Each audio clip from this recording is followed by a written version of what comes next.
Hello students. पिछले video में हम 1919 का भारत शासन अधिनियम डिस्कस कर रहे थे, जिसकी विशेषताएं हमने देख ली थी।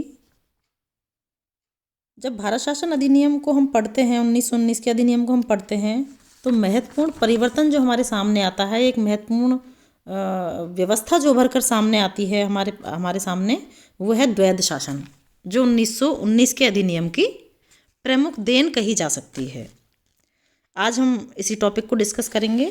द्वैध शासन क्या है, इसकी क्या कमियां रही थी। फिर देखिए, जब थोड़ा सा हम इसके बैकग्राउंड में जाने की कोशिश करें द्वैध शासन के या 1919 के अधिनियम में, तो प्रथम विश्व युद्ध के बाद से ही भारतीय जनता द्वारा एक उत्तरदायी शासन की स्थापना की मांग की जा रही थी, और कुछ समय बाद ही जनता की इस मांग ने इतना जोर पकड़ लिया था कि ब्रिटिश सरकार के लिए अधिक समय तक इस मांग की अवहेलना करना पॉसिबल नहीं था।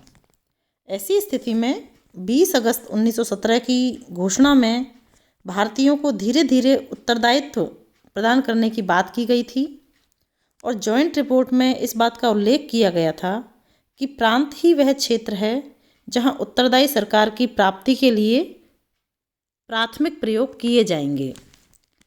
अर्थात जो रिपोर्ट आई थी 17 की, जो घोषणा थी, उसमें प्रांतों में उत्तरदायी शासन का प्रयोग करने की बात को शामिल किया गया था।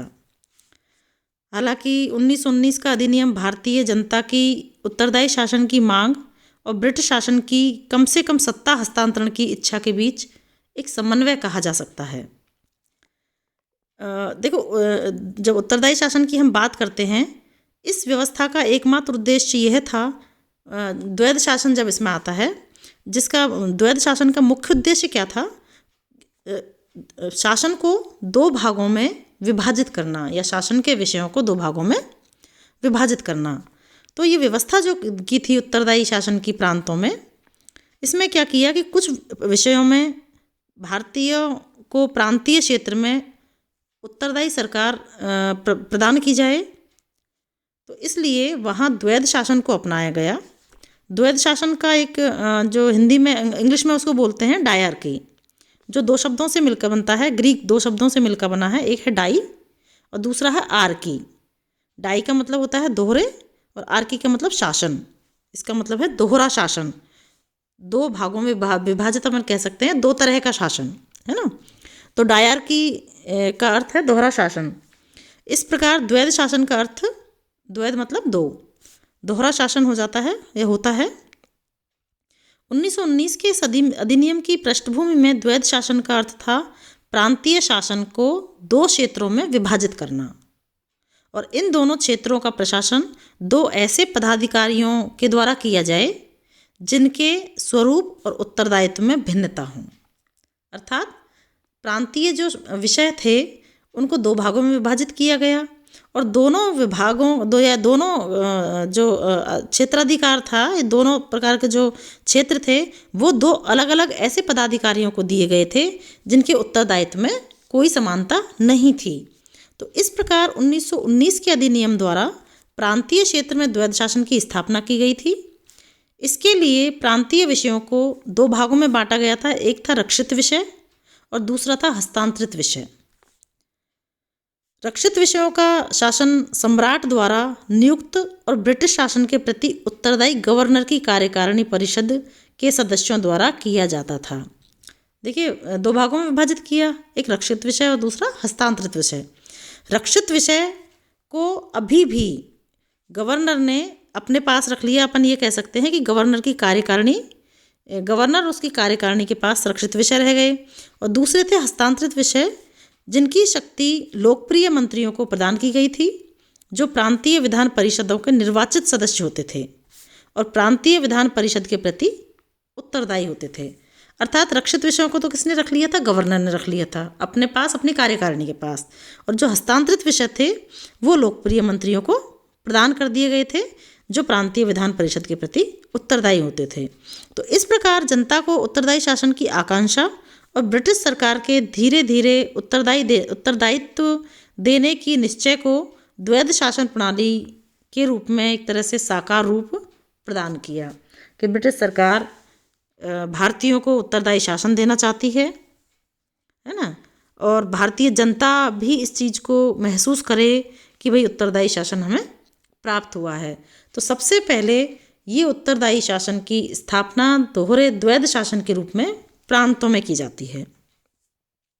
अब इसके क्रियान्वयन की अगर हम बात करें तो 1 अप्रैल 1921 से भारत के 8 प्रांतों में, जिसमें है बंगाल, बिहार, मद्रास, बम्बई, संयुक्त प्रांत, मध्य प्रांत और पंजाब, इनमें सबसे पहले द्वैध शासन लागू किया गया था और 1932 में उत्तर पश्चिमी सीमा प्रांत में भी इसे लागू कर दिया गया था।